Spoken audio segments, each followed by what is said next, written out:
myself. Thank you very much. Can we all stand and say the pledge?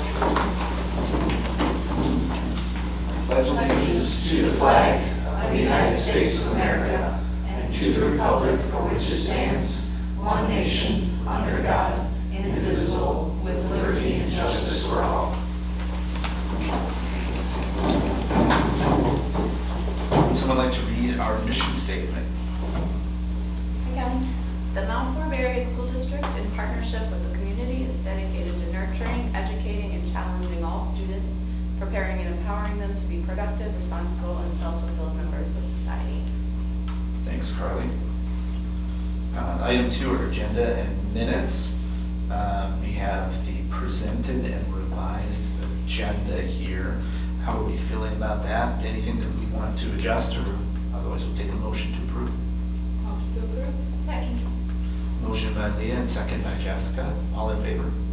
Aye. Any opposed? Motion passes. Next up is our approval of our July 7th regular board meeting minutes. Motion to approve board minutes from the 7th. Second. Motion by Tom and second by Joel. All in favor? Aye. Any opposed? All right, motion passes. Section 3, any citizen comments? I didn't see any. All right. Move straight on to school news. Dr. Swear, would you care to lead us off? Oh, happy to. Last Friday was the close to another successful summer school experience. I had the chance to go and see a performance by our elementary school kids. They had both a musical performance as well as a Aesop's Fables. Remember those? A nice representation of that program, and it was so fun to see all the parents in the audience cheering on their kids and all the cameras that are up, recording everything. I'm reminded that that's the reason why I got into public education, is those moments. Sadly, as we talk about the success or lack thereof of the state budget biennium, I'm also reminded of some potential implications for school districts throughout the country relative to the federal decision to likely recall funds that were distributed to states, their respective departments of education. In our state, almost $800 million of federal money is being pulled back will be likely pulled back by the federal government through an act of Congress.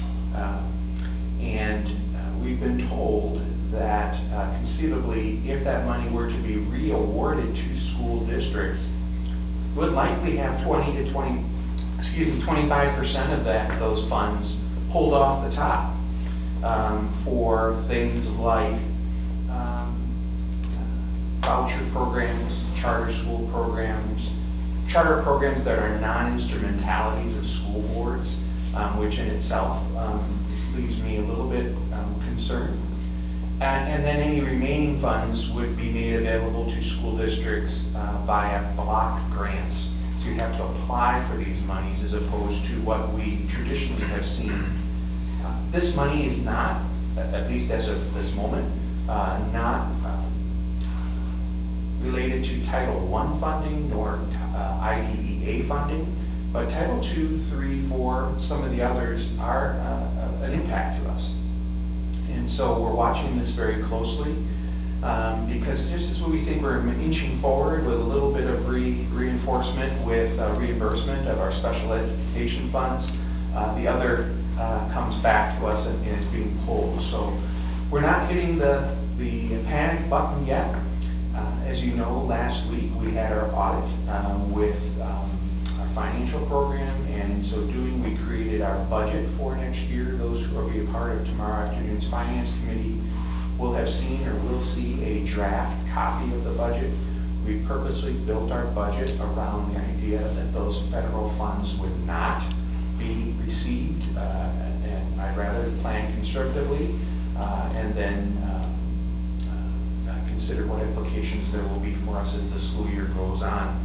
This is a long process. We may not have a nice, tidy answer, so we've been told maybe even until the end of the next school year. So thank you for your patience, advocacy will continue to encourage people to help us once we learn what's the best way in which they can help us. But when they say it takes an act of Congress, there will be an act of Congress on this one. And it's just like what you saw with the public broadcasting company and these sorts of things this past weekend or last weekend where they recalled the similar funds. So, interesting time. Can you clarify, this is in addition to the $7 billion that they've already withheld from the Department of Ed, or the same money? Yeah, it's my understanding this is part of those funds. Okay.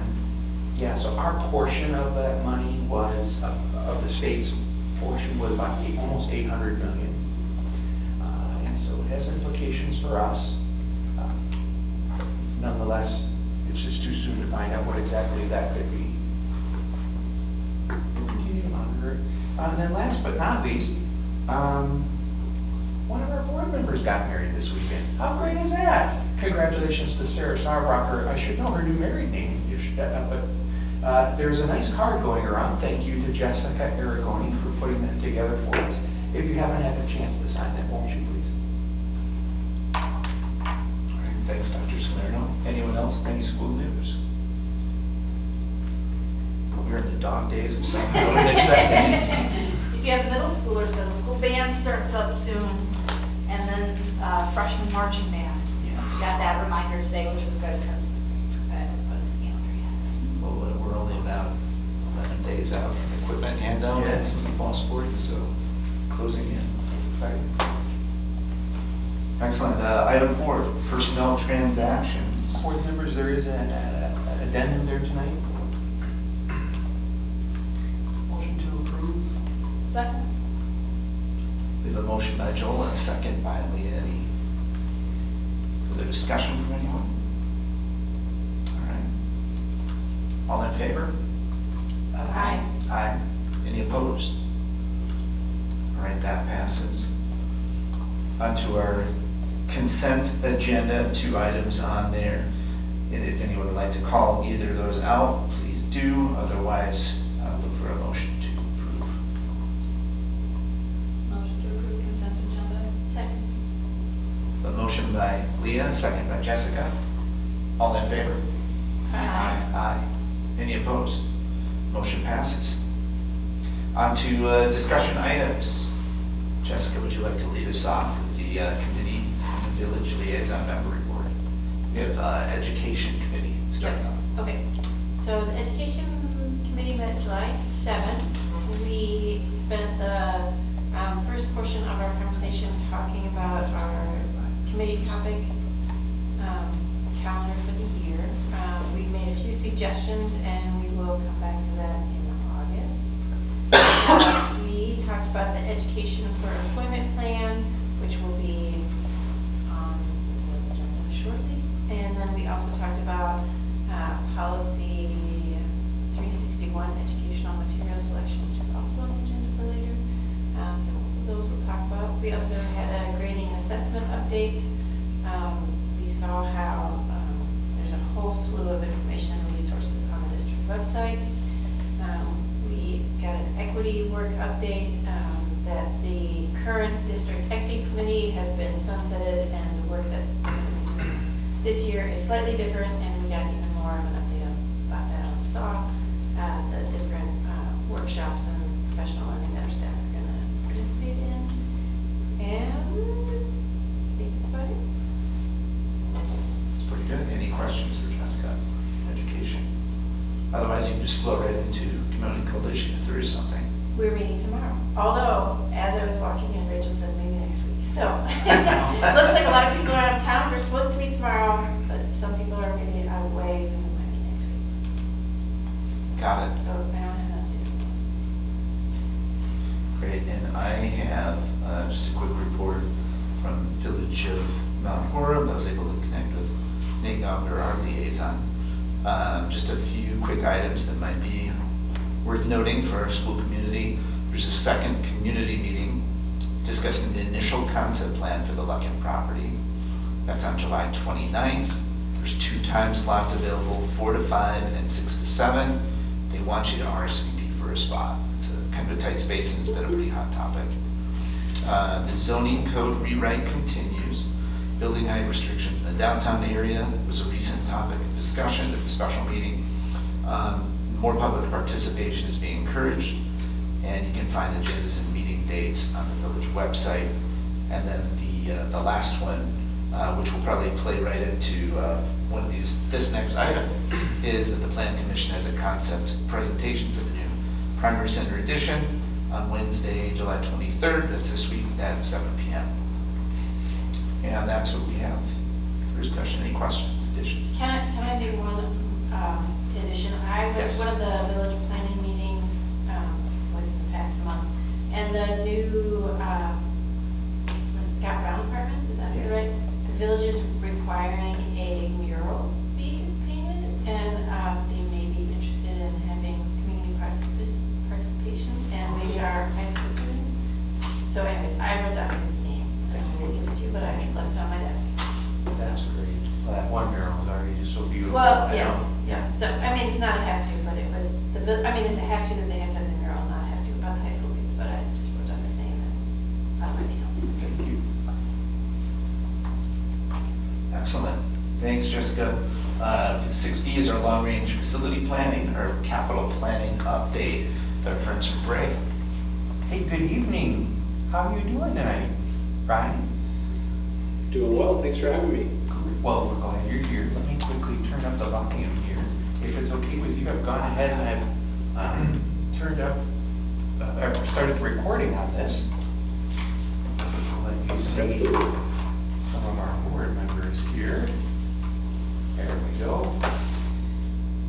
And I think we're ready to go. All right, well, great to be here. Thanks for having me this evening. I'm excited to provide another update to the board for the projects that we're doing with the district. We'll start out with a quick review of the schedule, as we typically do. We're about halfway through the design schedule. As you can see here, we are starting work on some of the other projects, the re-roofing of the IC, the renovations at the middle school from a design and documentation standpoint. And then in the fall, we'll do our general contractor pre-qualification to prepare us for bidding in early 2026. Here's a snapshot of where we are within the 3 phases of the design schedule. So we've just started construction documents and wrapped up design development. We're engaging more and more with our engineers, looking to present the interior design in a couple weeks, and have some snips, a sneak peek of that this evening. And then we'll be working on the documentation specifications, final engineering coordination, and local approvals throughout the construction document process. And we're actually meeting with the village twice this coming Wednesday, and I'll hit on that more in a little bit. As you can imagine, the staff engagement has been a little less during the summer as they enjoy their time away, but we are still engaging with users when needed. We have a kitchen meeting this week, and continue to meet regularly with the core planning team as the project progresses. We're working on finalizing the DD design development budget update. We've had, I'd say, some ups and downs, but generally are still on target with the overall referendum budget. So that is a positive. We'll be reviewing that in more detail with the core planning team at our next meeting. We've been working through finalizing the scope of the JV baseball field relocation. So that continues to develop in partnership with our civil engineer. And we've discussed with the core planning team utilizing the strategy of bid alternates to give us flexibility on bid day to potentially add or remove scope or adjust scope as needed to provide budget flexibility. So that's something we continue to work through with the core planning team. Brian, would you be okay if I quickly just interrupted to have a comment about the baseball field? One Yeah. that would be important for the board to know. It's our intent to roll the scope of that work up with the total project. And since that won't go out to bid likely sometime in January, and hopefully break ground on this new field or this new area sometime in May or June, we're going to need to be creative with regard to where our JV baseball team will play going into this next season. That might just be some creative scheduling on our varsity field. It might be looking at alternative locations, but we're already on track to do that. I just wanted to put that out there for the public to let them know that we haven't forgotten about our JV baseball players, but we also know 1 year of temporary pain will lead to hopefully many more years of great experiences for our young people. I'm sorry, Ryan. Thank you. No problem. Yeah, it's a great point overall as far as the entire project, because obviously there'll be some phasing within the primary center and the ELC site overall over the course of construction. And so yeah, everybody being flexible for that year or so of construction will pay major dividends with the completed project. So excited to share some updated design information with the board this evening. So we've got 2 site plans, and I mentioned it earlier, but we are presenting on Wednesday to the Historic Preservation Commission and the Planning Commission in the Village of Mount Horeb. So some of these documents mirror what we'll be presenting to them. So this is a bit more detail on the site plan than what we've shown previously. You'll see a theme as we go through the plan information this evening. As we've moved out of the design development phase, our team has transitioned from the more conceptual, color-coded plan information to more of the construction document style information. So this is the demolition plan, so you can see a number of hatches indicating where we are removing components of the site, and then in the case of the ELC, ultimately the entire building at the end of the project. We've got some components here of the baseball diamond, the backstop, the current bus drive along the back, and then a number of aspects of the paving.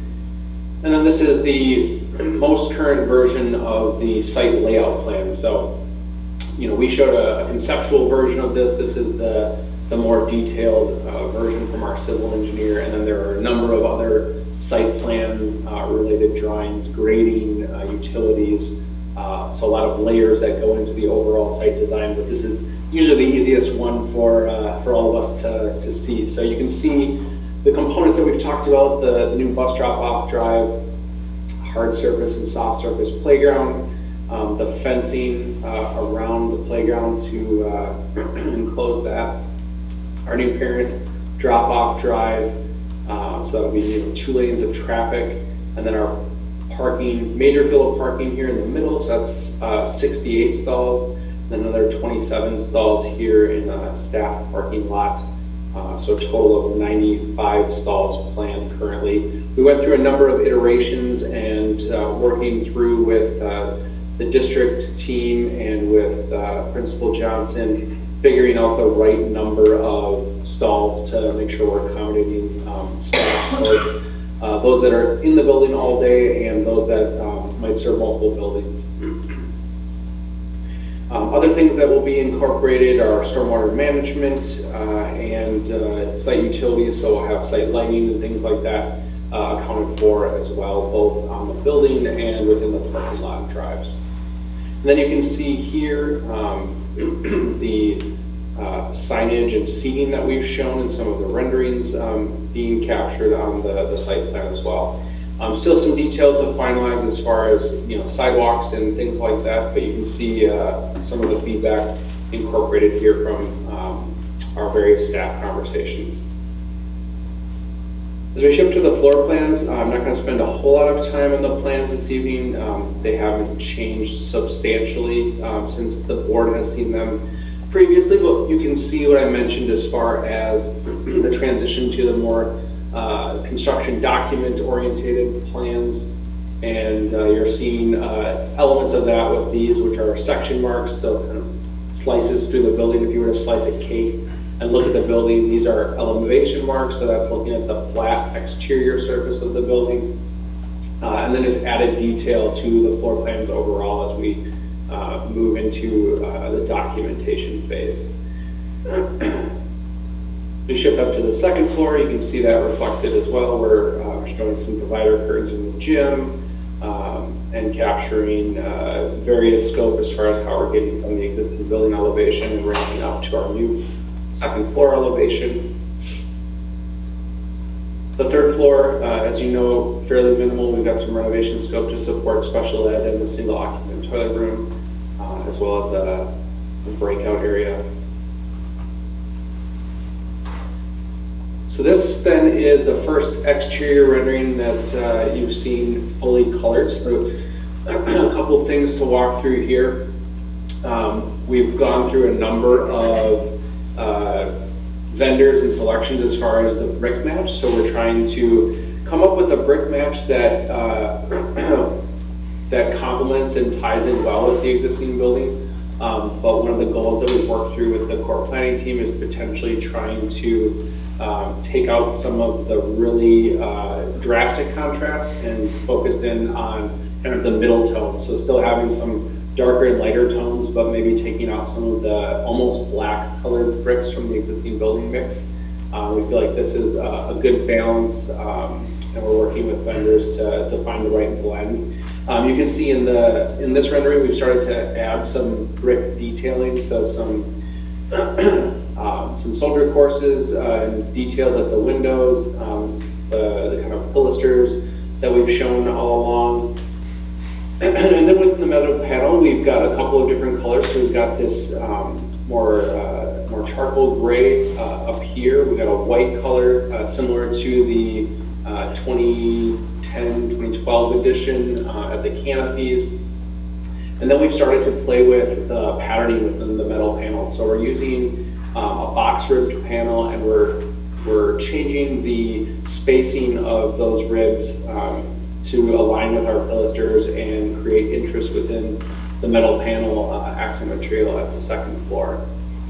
We've got our signage component and those built-in bench areas at the base.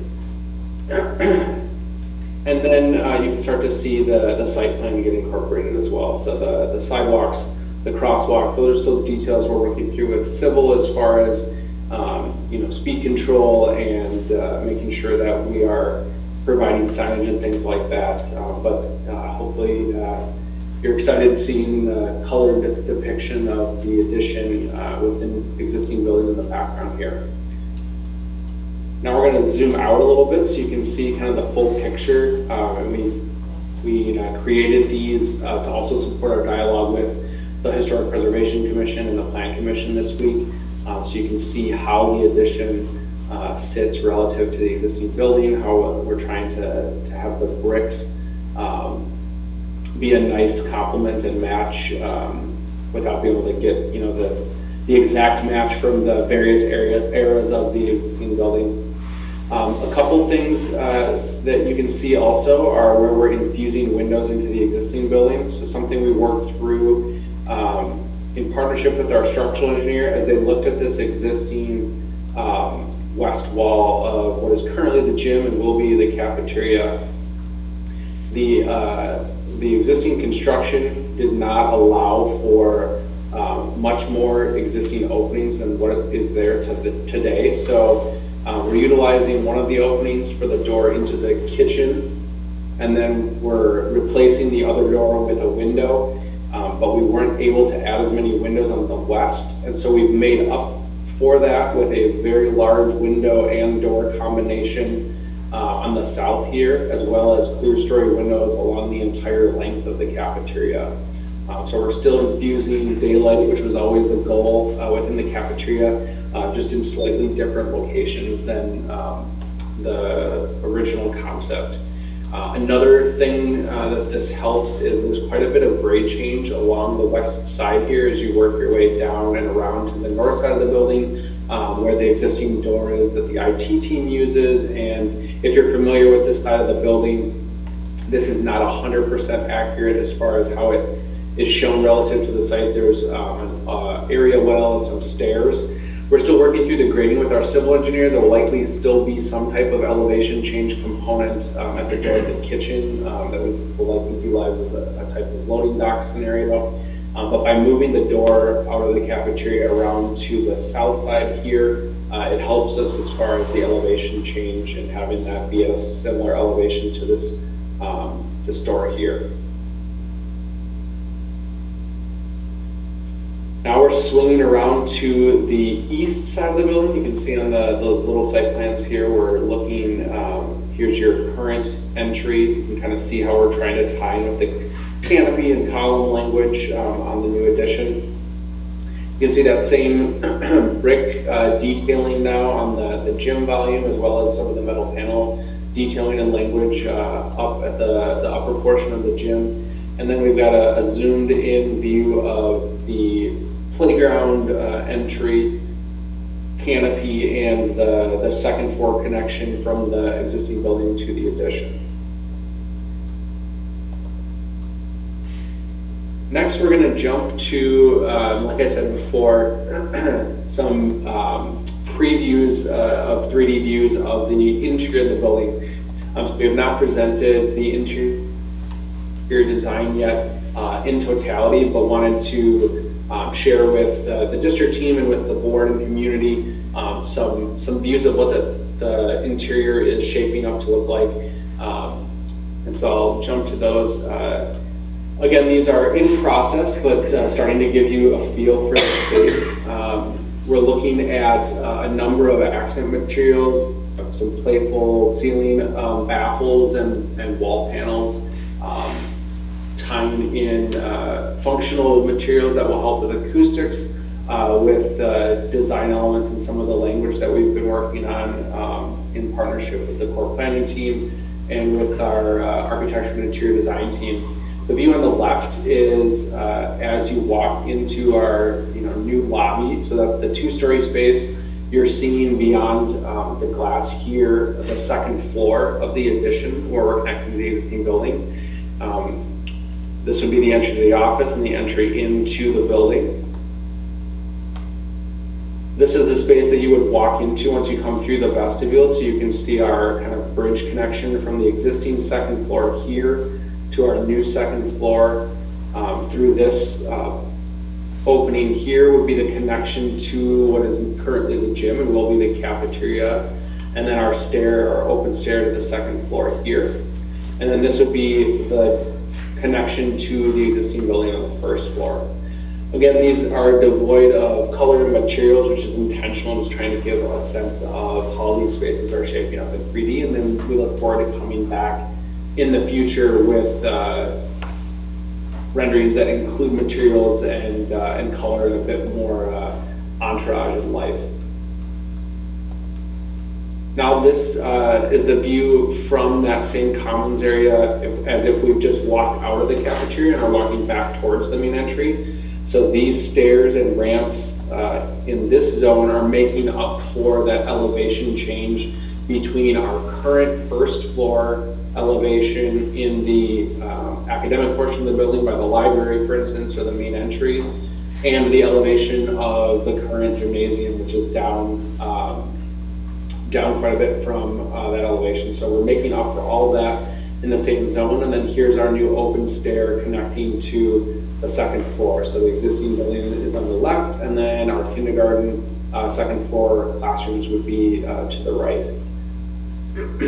One of the things we've been studying is, as we make our way down the kindergarten hallway on both the first and second floor, it's a long corridor, and we have these moments where we're entering the classrooms or we're entering the cubby areas.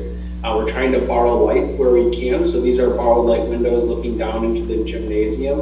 And then you can see we're trying to break up the corridor between a more traditional ceiling and a accent ceiling at the entry to the classrooms, and then you'll see in the next view taking a similar approach with the entry to the cubby alcoves. So trying to kind of break up and create a rhythm between the corridor and those moments of reprieve when we enter the cubby alcoves or we enter our classrooms.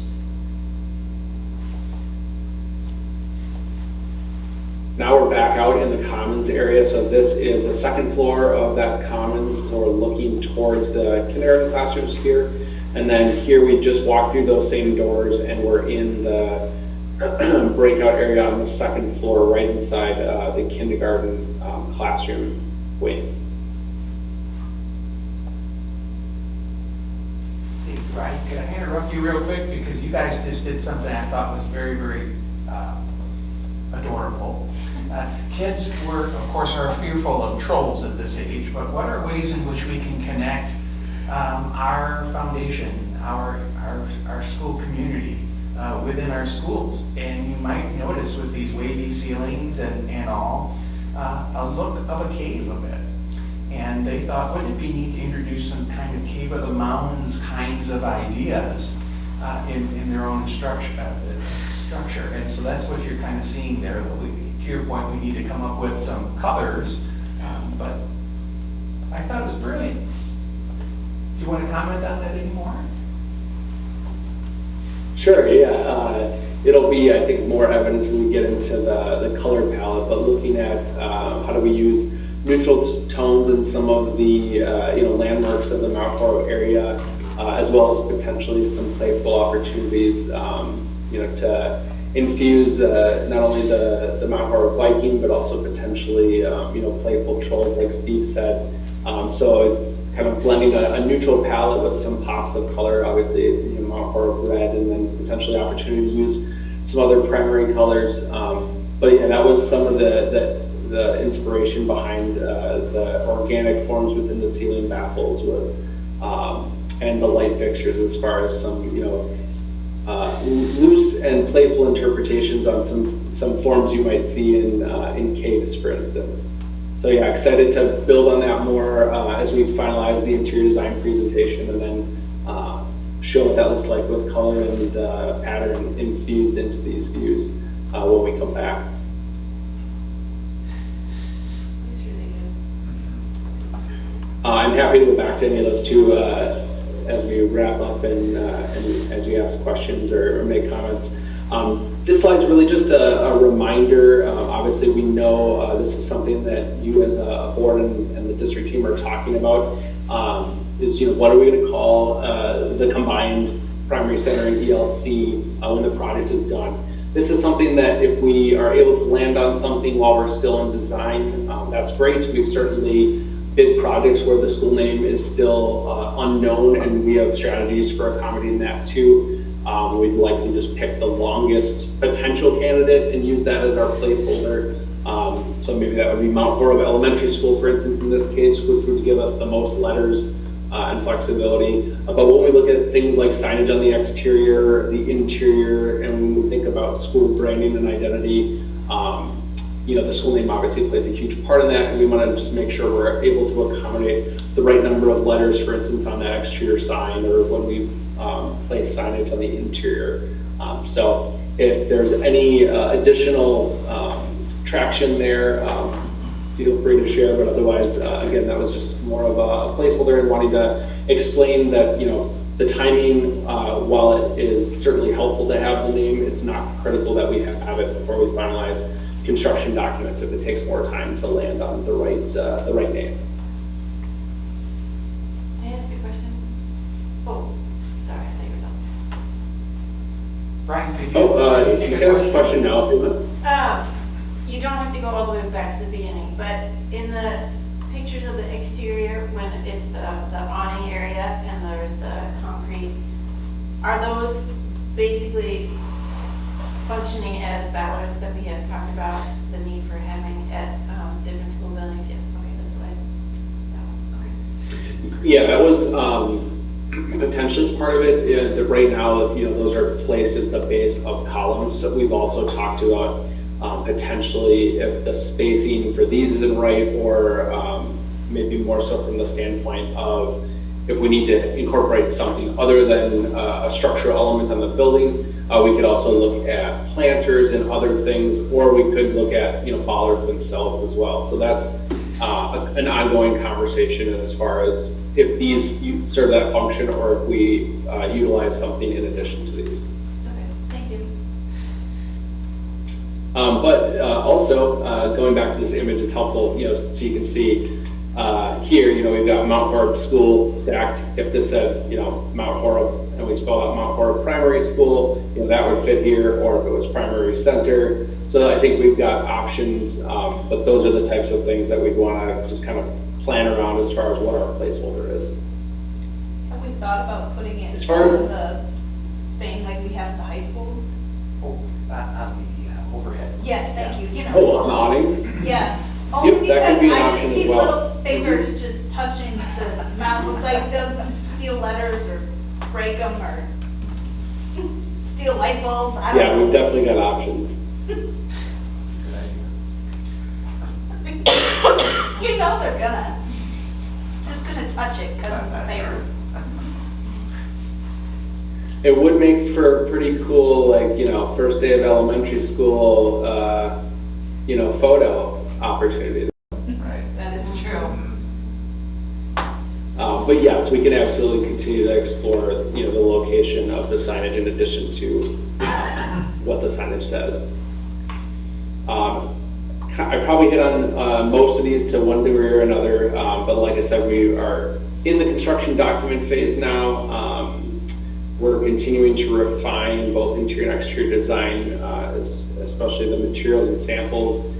So we're looking forward to getting any feedback from the Village Historic Preservation and Plan Commissions on Wednesday to see if they have any thoughts or feedback that we need to incorporate.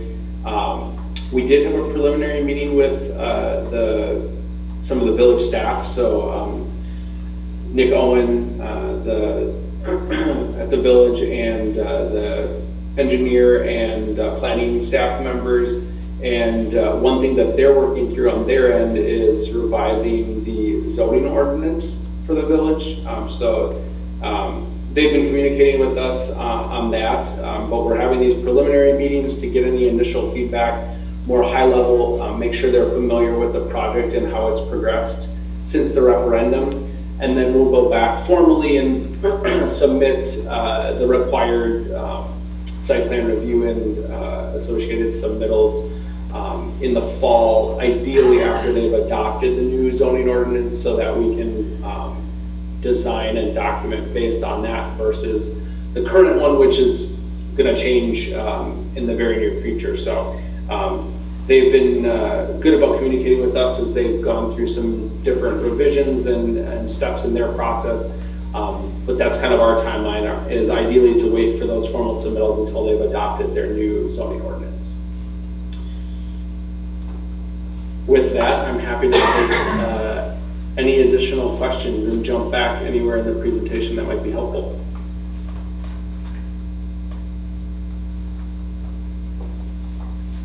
I'd like to say thanks, Ryan, for the update, and it looks like there hasn't been any real big hurdles to jump over at this point. Just the west side windows in the commons area.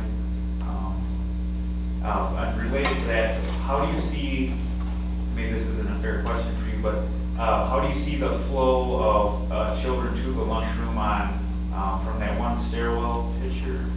It looks like there would be the kindergartners all coming from the right side, yes, this one. So from the addition wing, and then students coming from the left as well. Do we see a bottleneck potentially there, or is that not really an anticipated issue? If that question makes sense. I think it'll be, it'll certainly be, I think, helpful to have multiple ways to get from the upper floors. So, for instance, anyone on the second floor could obviously come out and use the open stair.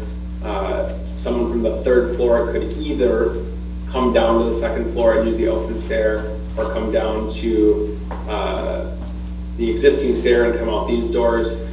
We've kept this stair intentionally wide, so we're basically, we're utilizing this entire width, which is quite wide, and then you obviously have the ramp for that easy path.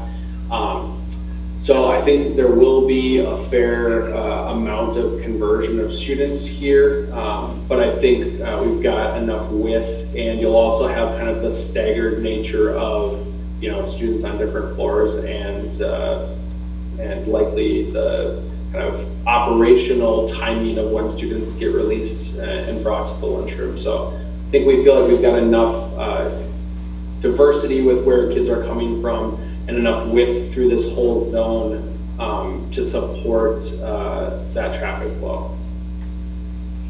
Thanks, Ryan. And then actually I'm going to jump back to the plan real quick too, because I think another factor is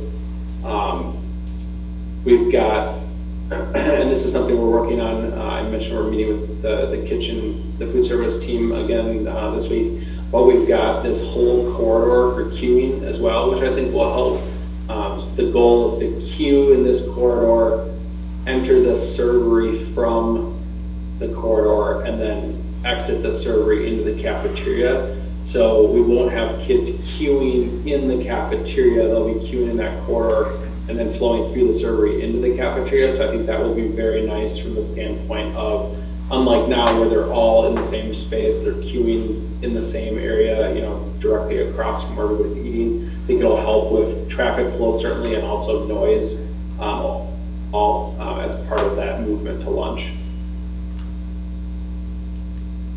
Great, thank you. You're welcome. I enjoy Any other? the variation in textures on the exterior and designs. Just nice subtle touches there. Just good stuff. And then I had one look ahead question. I know this is like really general, but I was trying to get my arms around just the general construction sequencing that happens on that design. What would start when, that type of thing. Do you have that in mind already? Yeah, it's something we've dialogued about, and we'll continue to refine here as we work through the construction documents. I think I forget if it was the last time I presented to the board, which was a couple months ago. We had the kind of example phasing plan from the high school addition renovation project. We'll create something similar for this project to define what we think the phasing should be, and then obviously once you hire a construction partner post-bid, we can always refine it with them like we did with the high school project.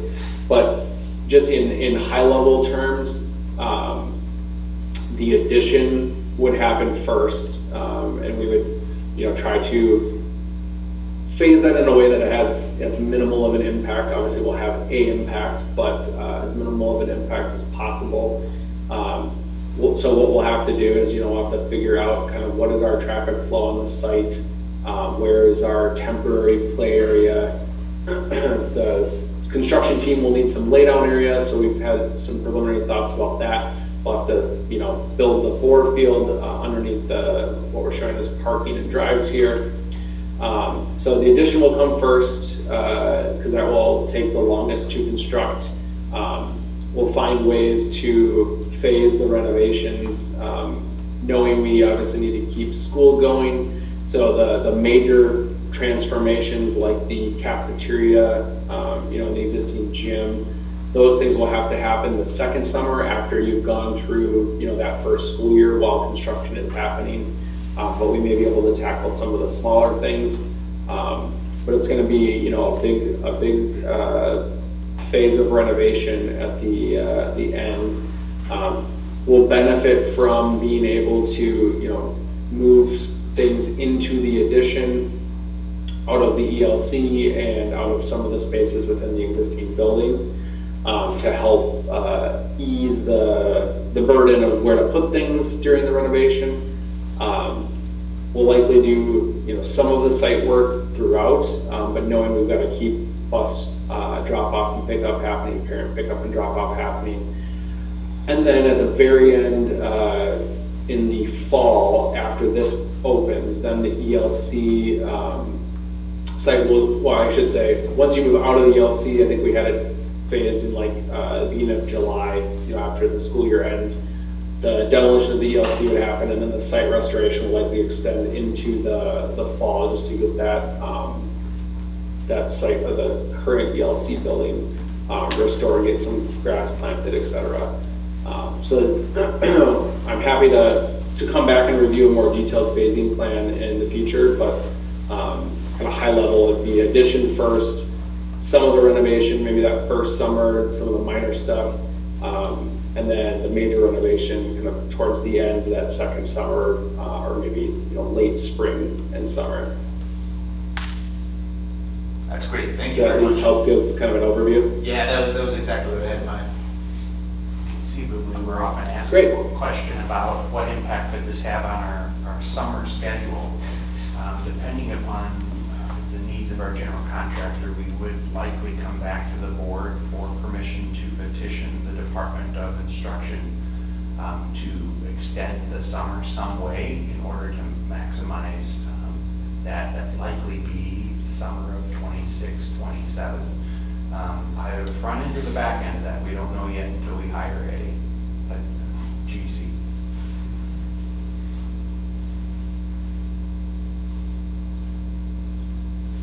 Well, Ryan, you continue to impress both in your presentation and your thoroughness. And then, of course, the pictures. They just get us excited to think what's possible here in just a few short summers from now. We want to remind everyone that all of our meetings are open to the public. We meet every other Thursday morning, save the August 8th edition of our meeting. They're always online if people are interested, but the first meeting of the month is also in person, which allows us to wrap up any kinds of in-person kinds of needs, brick matching and light. So all are welcome, and we'll post this video also on our district's website for those who didn't get a chance to see it this evening. So thank you, Ryan, for all you do, and please extend our gratitude to the team. Absolutely, I was just going to say that, Steve. I appreciate your kind words, and certainly want to give credit to the team at Bray that's working on this. I'd love to be able to take all the credit, but I certainly can't. A lot of credit goes to Mark and Bobby, Joe, and John, and others. So thanks for having us. We look forward to coming back and be able to show you the 3D views and renderings with some color and patterns in the near future. So have a wonderful rest of your evening. All right, thanks, Ryan. Excellent. On to 6C, which was shared learning from the WASP Summer Learning Symposium that I went to. Dr. Salerno and I were just talking about making sure that I put together a summary. I don't know if anyone had a chance to look at that yet, but just hit on some of the quick high notes of it, because otherwise you absorb all this and don't communicate it out right away, and then it just gets kind of lost to time. But it was a really good conference. Jessica, I know you've gone to that one previously, correct? Okay. Yeah, I didn't know who that. It's it's pretty, it's sparsely attended, but it's obviously a summer Friday and Saturday, so you're getting a smaller crowd. But there was probably upwards somewhere between 50 and 75 districts that were there, and some really good conversation. And the nice thing was it was a small group. A lot of it was just very discussion oriented. Even the ones where there was presentation, it's just one of those you can just holler out a question in between. So it was nice that way. I think one of the big takeaways I had, a couple were, there's this appetite always for boards to connect with each other, and I know we've done a lot of that locally. There was a session on Saturday that was just purely discussion oriented between board presidents. We split up into smaller tables and just shared a little bit ourselves and something we're proud about our district and a challenge that we're facing. And it's nice to hear from other districts some commonalities, and also walk away feeling pretty good about where we're at. I had a lot of things that I was really excited about, and when you hear some of the challenges that some districts are facing, you're like, a good reminder of where we're at and everything, all the efforts that administration, board, parents, staff, everyone has taken to build around here and keep going. I'll touch really quickly on that document, just hit some real high points, and then ask if there's any questions from everyone. I think some of these are direct from presentations, and some are just themes that came out. And a big one that I know that we've all talked about too is transparency. I think that we obviously have you all act very ethically and have a great track record of that. And we have to be if anything, just be cognizant of making sure that we share some of the dialogue, some of the takeaways, dialogue that we've had in committee meetings, because we all know it happened, but maybe just convey that in open session sometimes. Give people an understanding of the process that we walk through to come to a decision as much as the outcome of it. Again, legislative, they talked about, this was the WASB lobbyist who came in and discussed this, about having a bit of a two-pronged approach. I think our initial reaction sometimes when we see the state budget and didn't get everything the way that we wanted to is to go to what more we wanted, and where things didn't go the way we had it. It was WASB contention that we should make sure that we're thanking legislators for the things that we did gain in traction. Want to be able to show appreciation for the give, and to try to help nurture that relationship a little bit. Then to go on and make sure that we're continuing that relationship, bringing people into the school, and then continuing to discuss about the items that we need more help on, and just show them in more practical terms of what the true impact is, rather than just a letter with an item and a number that we're trying to fulfill. Show the real work that goes on in the classroom. And the flip side was talking to our constituents first about student success, and really not losing, especially in a district like ours that perform so highly, to not come across as, woe is me all the time. Be real about the challenges, but also don't lose track of the great work that we're doing to work within our means to bring about the great results that we've had. The community connection, and I know Dr. Salino, we can maybe just bounce back to this after I roll through some ideas about it. I do, like our Cali team has been so heavily involved in making sure we get word out to both legislators and the communities about what's going on. We've done amazing things with Aubrey coming on board, of sharing our story a little bit more proactively than maybe we had been able to in the past. And there's also the thought in a lot of districts, and it's gone very well, of just making sure that we're not only getting the word out, but we're kind of like coaching up people in the terms where we want them to repeat what's going on, and it's not just a long digest all the time, but it's maybe some power statements that we're really proud of and where we stand as a district, so that people feel pretty confident having those conversations. I'll get more into that when we discuss in terms of who people are.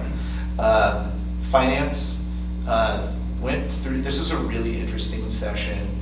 It was Finance 101 in a nutshell. Essentially, they rolled through, it was 10, I believe, areas where they see slippage maybe in districts around the state, and a lot of it is just at the edges, where it's just making sure that you're always kind of holding yourself to best practice all the time. I'd encourage you to look at the slides. They're too long to get into, in this area, but if there's anything there that really, strikes you as like, oh yeah, we could tidy that up a little bit, or sometimes it's a matter of publicizing what we're already doing in a way that gives people confidence and trust. They just talked about the value of trust, especially in terms of finance going on. I'm interested in taking the Finance 101 class. There was discussion about whether officers should consider taking it, whether the whole board might be interested in taking it. It's not a small commitment, but it builds on and complements maybe what we get from Scott a lot of the times, because he is a great teacher, and is very good at reminding us where we're at. I think I look at myself sometimes that I could use the broader foundation, and would help me with a lot of those questions that I come back to a lot of the time, and having Scott explain the same thing to me 3 times. Succession strategies. This emanated from a superintendent discussion, but it's obviously something that carries through the entire district, just in terms of career pathing and staff engagement in that respect, of where can they go in their career beyond maybe wherever they start, at whatever run they start. And I know that we've already discussed this on a pretty regular basis with Dr. Salerno and talked through your senior leadership team and how different responsibilities are added and people are developed. But there was a consideration that many districts do this as a formal part of their superintendent evaluation of having succession strategy. It allows for a little more breadth and the closed-door personnel discussions that you can have because it is tied to that superintendent evaluation.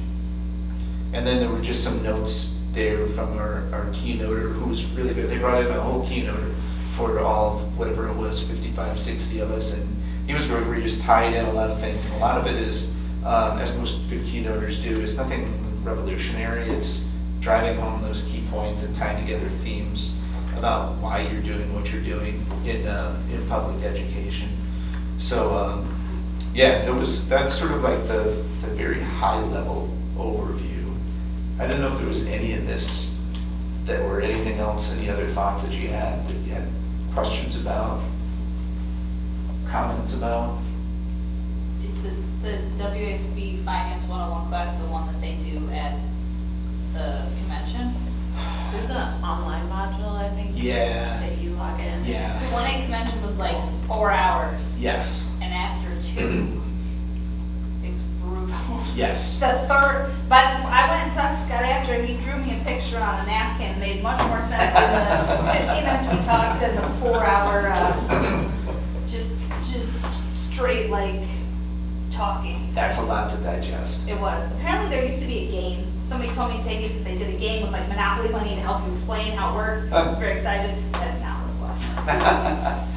Yeah, I can't speak to it, but I know that online modules are a little bit more digestible. Yeah, I looked into it at one point and I just haven't been able to round back to it, but it looked like it was at least chunked out enough so that it wasn't like you sit in front of your computer for 4 hours, that it's like 6. But it's a lot. It's like Yeah. It's like a lot. 5 or 6 or 7 modules or something. Yeah. So that you can piecemeal it. That would be better. But I do think, in some of your detailed notes, something that I've always had in the back of my mind too is the transparency around finance and making that more digestible for the community in terms of whether we use the annual meeting to do that or other board meetings to do that. But it is such a, there's nothing about school finance that makes sense. And so the more, we get in the weeds and can talk about the special education reimbursement rate, but it's hard to make that real for most people who aren't in that level of detail. So I do think the more that we can focus on those kinds of things, the better.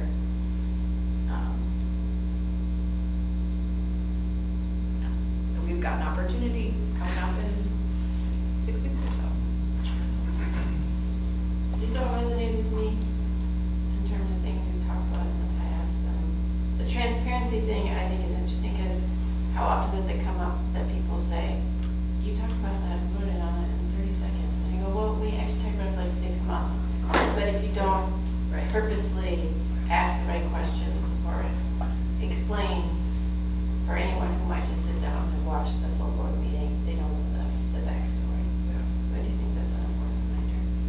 It was interesting that was like something that said, make sure you talk with your board about it and have an understanding, and especially the superintendent, because if you're asking questions that you know the answer to, the superintendent, like, what are you trying to say? Well, I was the first 5 times I answered that question. But it really was like just making sure that you have that situational awareness of what people know and don't know. I think, and I do think this is an important reminder, I do think when our directors and people present things to us to vote on, they always say like, we talked about it here, you know what I mean? So like, the context is usually like acknowledged, but we can always do it. I think it helps too that we put on here which committee talked about it, so people did want to like backtrace it, you could a little bit, but those aren't recorded, so they wouldn't necessarily know what we talked about.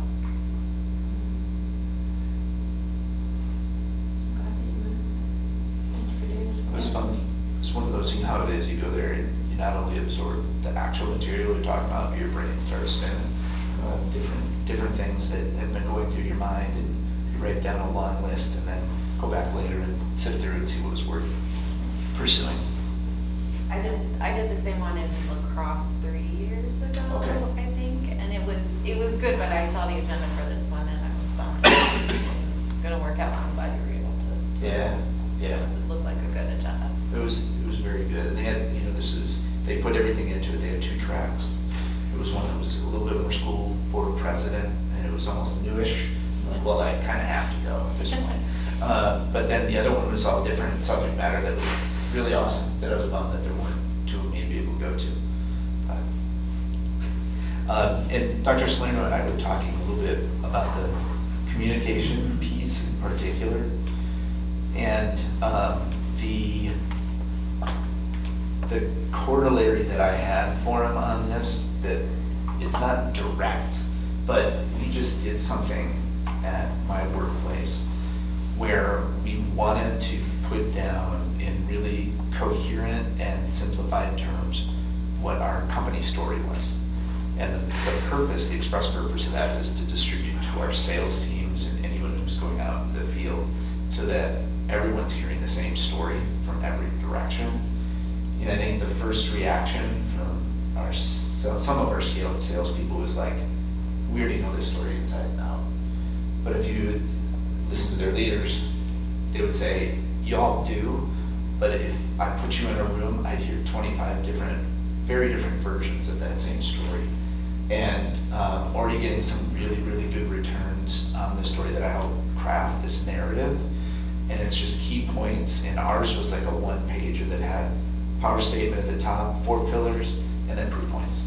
So you can get as deep into it as you want, or keep it as surface level as you want.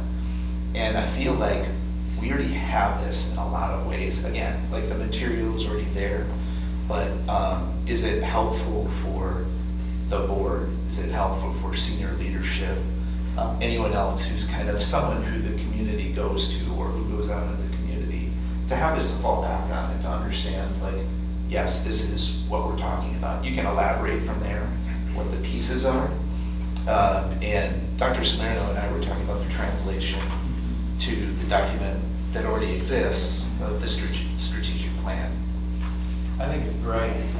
We spend a lot of time outlining what the community's told us is important to them. But if they're not listening to our information and advocacy reports, or they're not plugged into our board recaps, we could find another avenue to update them. I love that word, proof points. We've made some promises to our community about things that we will do. Why not layer in some of those proof points and fine tune a message, make certain that the board is comfortable with it, and then we can begin the process of explicitly teaching staff. If they're representing us out in the community, when we have regular communication, to just try to weave these in. These are like the community's power goals for us as a board, as opposed to the board's power goals. And that'll be more in tone, I think, to the things that they've asked of us. So as a friendly reminder, if you're interested in that, I have, like I try to have at most board meetings, the strategic plan and then those community promises here, if anybody's interested, just to kind of refresh themselves a little bit, but that's great. Just borrowing from work, and one of the things that we heard back on that and we faced a little bit early on, especially for salespeople that have these relationships and are really proud of the investment they've made, is that they don't want to repeat the corporate story. And we impressed on them, this is not the corporate story, this is something that we've all agreed upon. These are statements that we all believe in. What you do with it from there in terms of personalizing it, explaining your perspective on it, that's fine. This is more like the knowledge and comfort in knowing that everyone is looking at these same targets and operating from there. Again, what you do with the information is up to you, but it's just an alignment from what we're all focusing on. I think you just said the word that stands out in my brain, alignment, because even for our staff who are in a classroom doing the work, it helps them see the big picture of like, oh, my work is fitting into this, or, you know what I mean? And it just helps that like, this is the direction, yes, it's written down in our strategic plan, but this is the direction that the district is going in. it makes it far more digestible, because we have all of our information advocacy reports, we have it all up there, but digestible for community, potential community members. How is Mount Horeb Schools doing? Look at a thing to, you know, to rally staff and community. I think it would be a really useful thing to do. Well, if okay with the board, by consensus, what I'd love to just get our team starting to work on it. Probably won't have something ready for September's board workshop, but maybe around January. That would be a nice activity for us to partner on as a senior leadership team. We also get the input of our faculty and staff about things that they already know, and we can incorporate that too. And then I wondered, if, to the thoughtful point that was raised about finance, I'd be happy to check with WASB to see if they could truncate, if it's the WASB Finance 101. We try to do that collectively, collaboratively, over the course of the next year and a half during board workshops. That'd be of interest. Thoughts? I think it'd be good if they can make it digestible. It did seem like I'm not positive, I thought it was multiple hours of content, so. Yeah, if we could logistically. I feel like we could make a small fortune if we could develop a game. People can play to learn, right? Give an app, Yeah. and you learn how to play school finance. Yeah. It's something we could always learn more. Well, how about I gather more information, I put it in a weekly update, we can have some conversation in the future, if that would be amenable to you. Sounds good. And just my last thought on that from the communication standpoint, stepping back to the big picture. I know Joel planted this thought in my head a couple of years ago when we first talked just about the brand, that is Mount Horeb. I think about that. I think about this as like a brand piece that we're able to talk about, and on the heels of your conversation about where money is going for education, what the competition might look like in the future, where other people could send their kids using state dollars. I just feel like it's really important to get our story out there and get in front of it. So do you see this as an additional piece, or do you see this as, I guess, this is more about building brand ambassadors than it is about anything else, right? Big time. Okay. Yep. So really, it's more of almost a curriculum that we're developing to teach people within the school community and extended community how to talk about the board. Yep. Okay. Yep.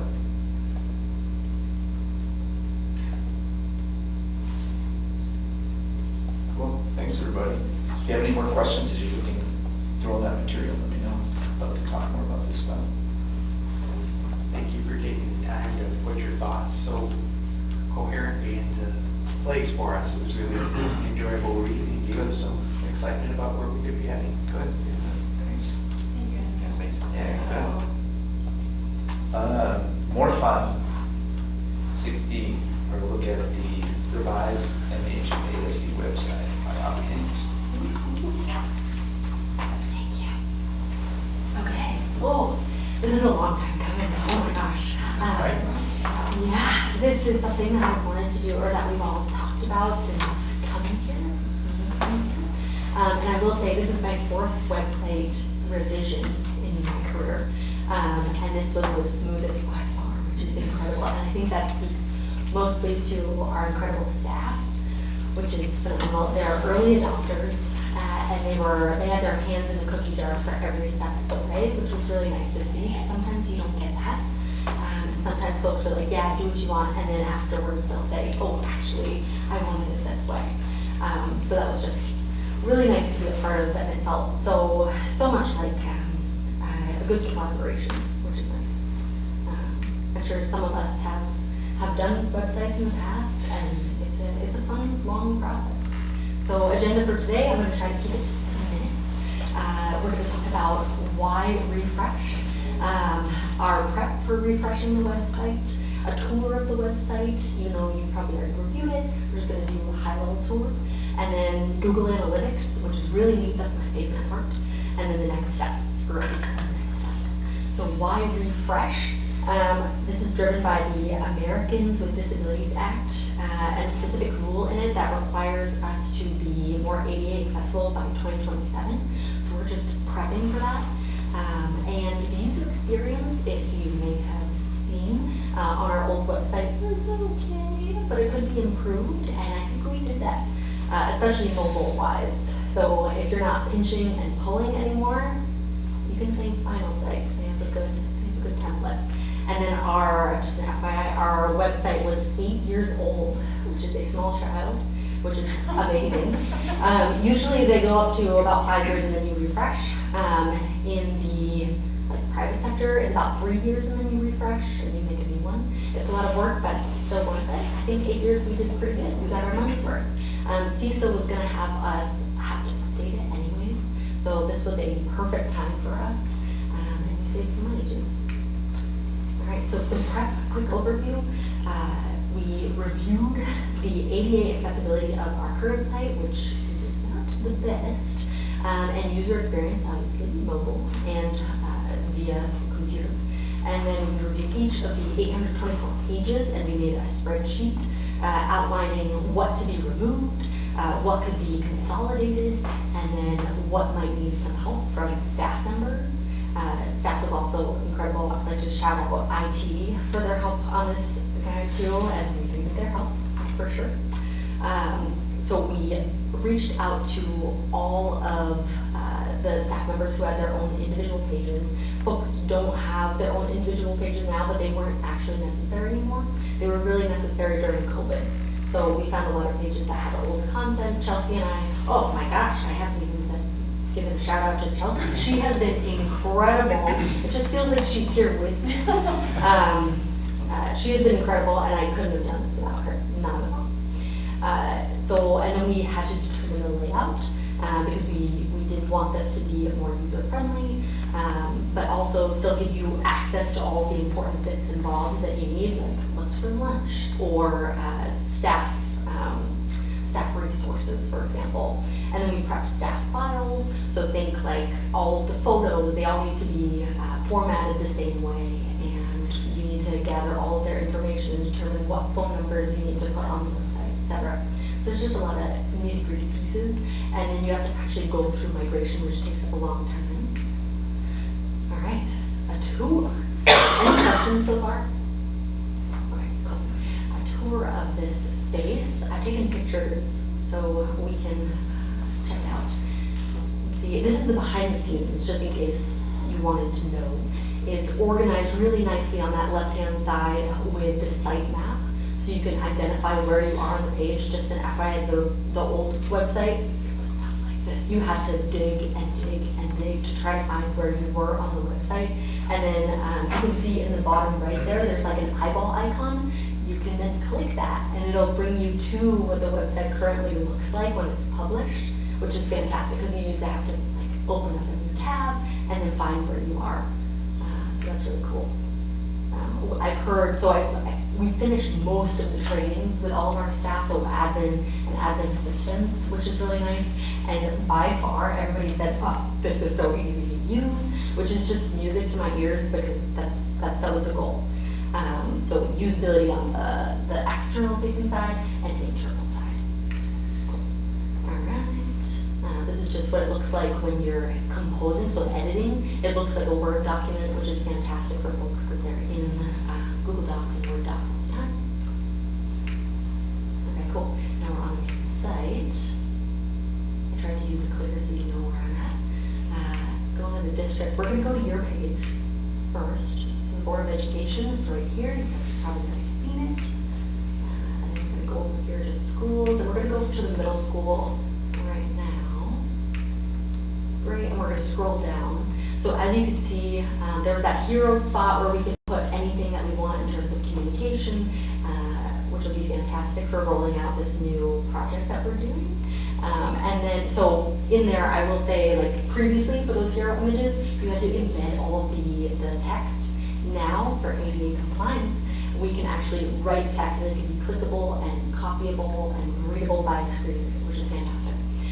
Below that hero image section, you have these icons, which is reflective of your quick links. So just really important links that you need to usually use. And then spotlights. We had this previously, it just looks a lot smoother. When you roll over these spotlights, you can read more and click the links as appropriate. Scroll down a little bit more. There's our school mission and vision. This could possibly be replaced by any text that we want to in the future, reminding folks of what we stand for, the pillars. News and events. This one's really cool. Tom, I think you're gonna like this. If you click on this from the our main school district page, you can actually identify which calendars you want to pop up, and each of the schools are in charge of their own calendars. So if you have a kiddo at the middle school and at the PC, you can pop both of those calendars up, which is really nice. And that's one avenue where our staff have been amazing at inputting the content. All right, and then we have our social media right below that. Great. And then at the very bottom, we have information, including another place where folks can get quick links, as well as content about where we're located and contact information. Great. Now we're going to go back up to our school, back to academics. You can check out that before you might have seen a lot of content pop up under these menus. We've really done a lot of work to consolidate this so that you feel like you're at Trader Joe's and not Woodman's.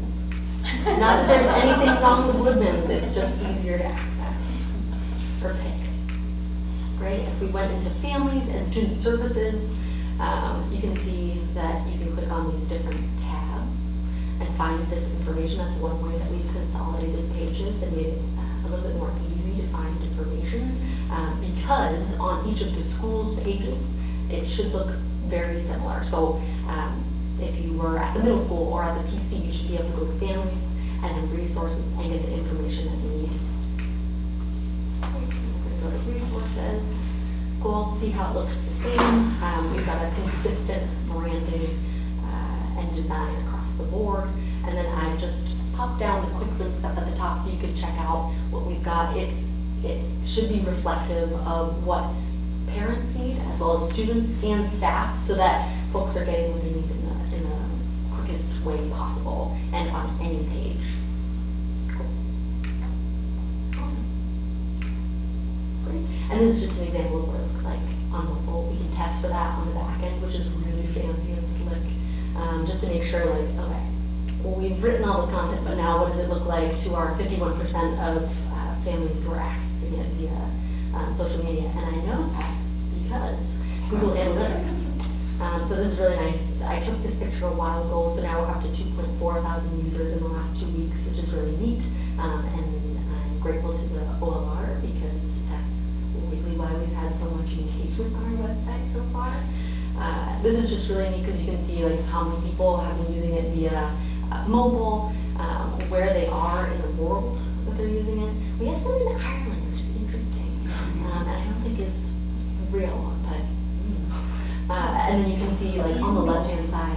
I was there last week. No, I'm just kidding. Oh, I thought you were being serious. I was like, no way. Mystery solved. Maybe someone is on vacation. Who knows? But you can see on the left-hand side, this is the really cool part that I love. You see who's on what pages most often, and you can also dive down deeper to see which links they're clicking. So if we're ever in a tough spot and trying to determine like why isn't someone understanding this part of the content, we can see who's been on that page and maybe how many links have been clicked. Cool. Next steps, this one on slides. Training, video, and in person. So we gave people, which I think really helped, preliminary video of how to use the website behind the scenes. And then we've done in-person training, which has been fantastic with our admin and admin assistants. We're having schools tailor their content, so it's great that Chelsea and I went through all this content and poured our hearts over the content and consolidated, but now we need the usability of the actual users. So admin and admin assistants are tweaking things. They know that on a larger scale, things have to be made globally. So if you're going to change where a page is, that'll likely have to be on a global level, so that folks can still have that ease of use. But it's going really smoothly. Yes, I get that one on board. Phase 2 will include usability studies, particularly for folks who use screen readers, which will be nice. Content revisions for any feedback. Like over the weekend, I got an email from a community member telling me that a link that was broken, and we fixed it right away within an hour. So it's just little things like that that are part of phase 2 that I really appreciate. It's my favorite phase. And then lower importance tasks that weren't goal and critical. Yeah, thanks. Any questions? Did you have to pay Melissa Olmsted royalties? Because I think in that first banner, she's on there like 3 times. I should, yeah. She should, I think she needs some royalties. Yeah, we need coffee. I love the fact that you can translate it into multiple languages, just like that. It's really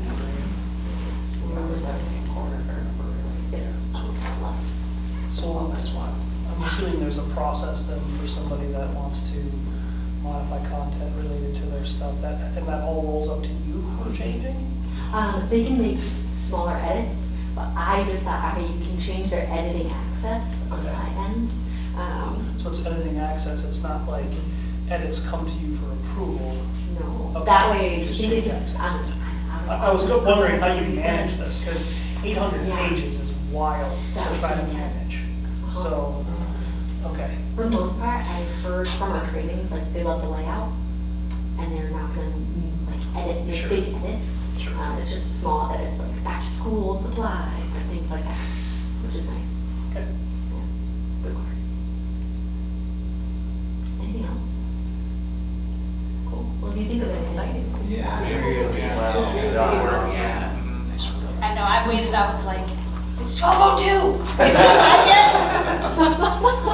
Said wait till noon. I sat very patiently and waited. Thanks for your patience. I know, I was sitting and waiting for the same thing. I was like, oh. Thanks. Thanks, everybody.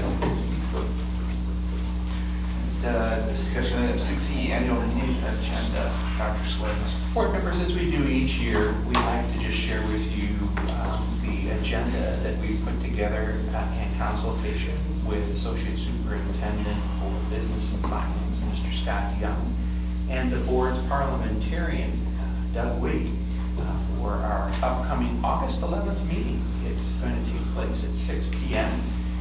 At the Intermediate Center.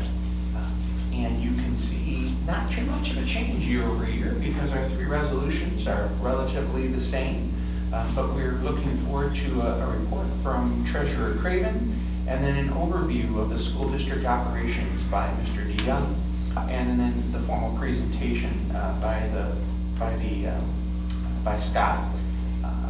And then ultimately any other business within the powers of the annual meeting. So it's not an open dialogue on any topic. It's really those that are germane to the powers of the annual meeting. And so are there things you'd like us to be considering that maybe we just haven't thought about, or are you good with us moving forward?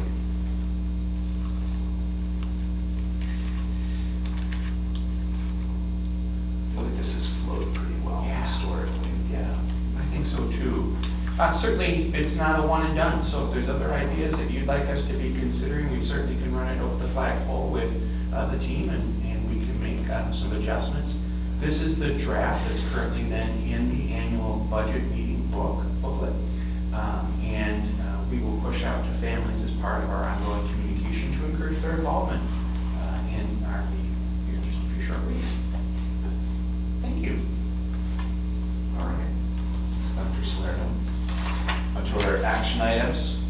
7A, Sarah Strunka, down for 7A and B, Education for Employment Plan is capable from the Education Committee.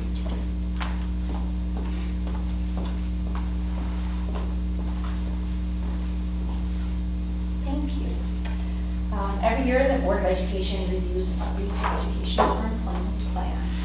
And the Education Committee, which many of you are on, we reviewed the 24-25 plan. Those action items, but tonight before you, I hope this is the 25-26 plan. I think it's perfect, the 25-26 plan. A few small changes here and there. We got the district enrollment, total population in there.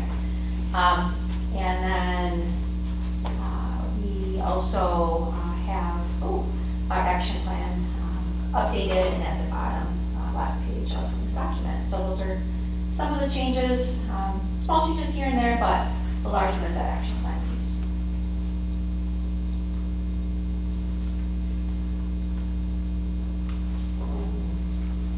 Any questions on this one? Second.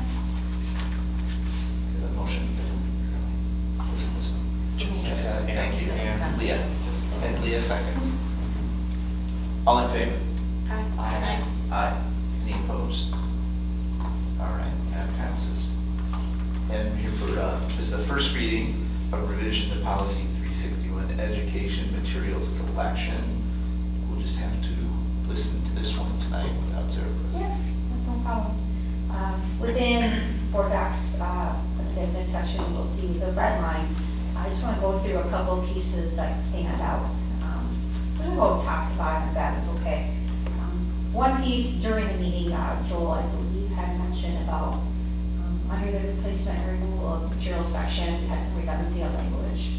So we moved up the library media materials and the disposal and notification being sent to dark construction, being combined with the previous sentence. That's the change we made there, Joel. That works. And then a larger change is actually about handling complaints.